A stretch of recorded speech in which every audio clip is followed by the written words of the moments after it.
So we've got another Comic-Con trailer. You can check out the rest of my coverage of Comic-Con right up here. But right now, I'm going to watch the Aquaman trailer for the first time. I'm very curious about this one.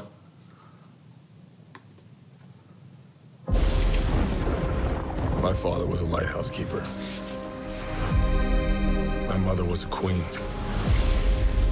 But life is a way of bringing people together.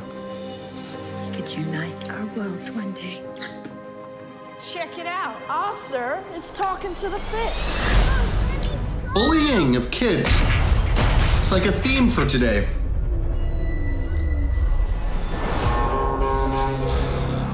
They made me what I am.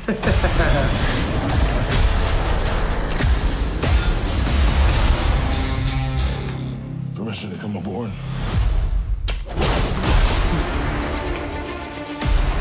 I've been looking for you. Your half-brother, King Orm, is about to declare war upon the surface world. The only way to stop this war is for you to take your rightful place as king. Black Panther? Trust me, I am no king. You do your best thinking when you're not thinking at all. That was the worst pep talk ever. I want to strap in. Welcome home.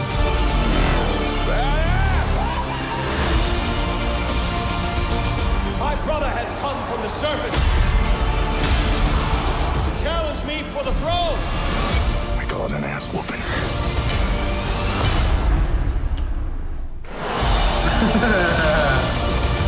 I'm no leader.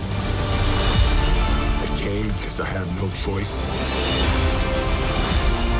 I came to save my home and the people that I love. You think you're unworthy to lead because you're of two different worlds. But that is exactly why you are worthy. That was awesome. The war is coming to the surface, and I'm bringing the wrath of the seven seas with me.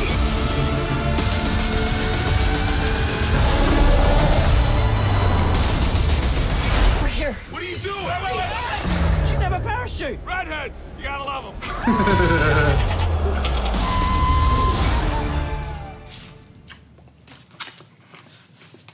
Alrighty. So, I just watched it one time. I'm going to watch it a second time, but while I'm watching it that second time, go ahead and tell me your thoughts down below in the comment section. Did you love it? Did you hate it? How do you think it falls into the whole DCU? All that fun stuff, so I'm going to watch it real quick.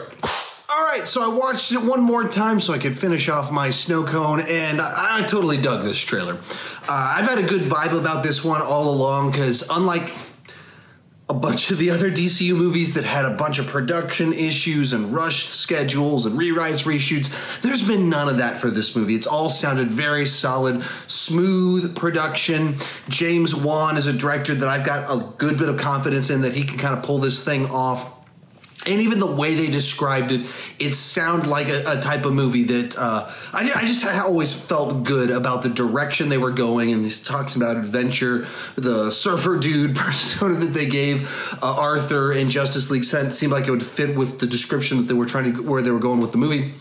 And so then we see the trailer, and it has this sense of fun, adventure, the surfer dude personality, but then you see how that lines up with also telling the story about a king and his kingdom. That's the language I've used to describe Black Panther before, and you can see some Black Panther type plot lines in this movie, similarities in what they were doing, but at the same time, very different direction in that you've got a lot of these kind of archetypical story character arcs, or archetypical character arcs that you see in a lot of the DC characters. That's what a lot of DC stuff goes for, in the half man, half god type situation, Shakespearean grandeur returning to the king, returning to his kingdom type stuff. This just sounded pretty cool. Big epic origin story, got to reclaim the throne.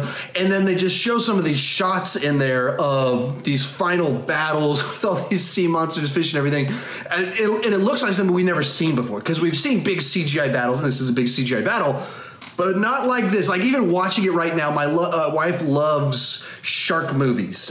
She loves that stuff. So I'm excited to, once I finish filming, talking to you guys, go like, you're going to check this out. There's sharks in this movie. And she will love seeing sharks in this movie. Now, at the end of it, they do this little bit where they jump out of the plane over a desert.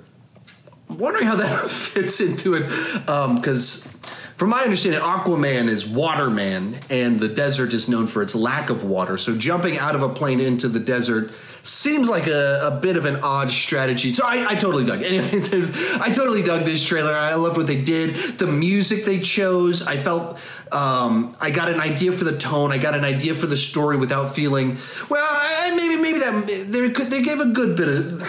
I don't know how the different beats play out, but they give you a good bit of plot for the movie. So I don't think they went too far, but being that it's a first trailer, I can get a little bit nervous if the other trailers start to fill in the gaps of how the beats all start to fit together.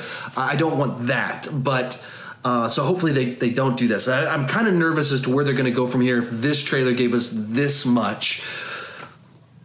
But it's a good trailer right there. I thought that was a very solid trailer. And I was already excited for this movie, and it's only amped it up. Of the trailers I've gotten thus far, I think this one's my favorite thus far of the trailers I've seen. I think I've seen 5 or 6 of the Comic-Con trailers thus far. Anyway, how about you? Tell me your thoughts down below in the comment section. Did you love it? Did you hate it? Do you hate the DCEU? Does this give you hope for it? Does this make you just as nervous as you ever were about the DCEU? All that fun stuff. I'd love to hear your take on it. I don't know if you're like me, but my friends and family get tired of me talking about movies all the time, and that's why I started doing this, and hopefully you're like that too, and you want to talk movies all the time. If you are, join me down in the comment section and consider clicking that subscribe button. I do movie reviews, TV reviews, ranking videos, trailer reactions, ton of those this weekend because of Comic-Con, ton of coverage of Comic-Con this weekend. You can see somewhere around here there's a button you can press to check out all the other ones that I've put out thus far talking about Comic-Con. But as always, thank you so much for watching.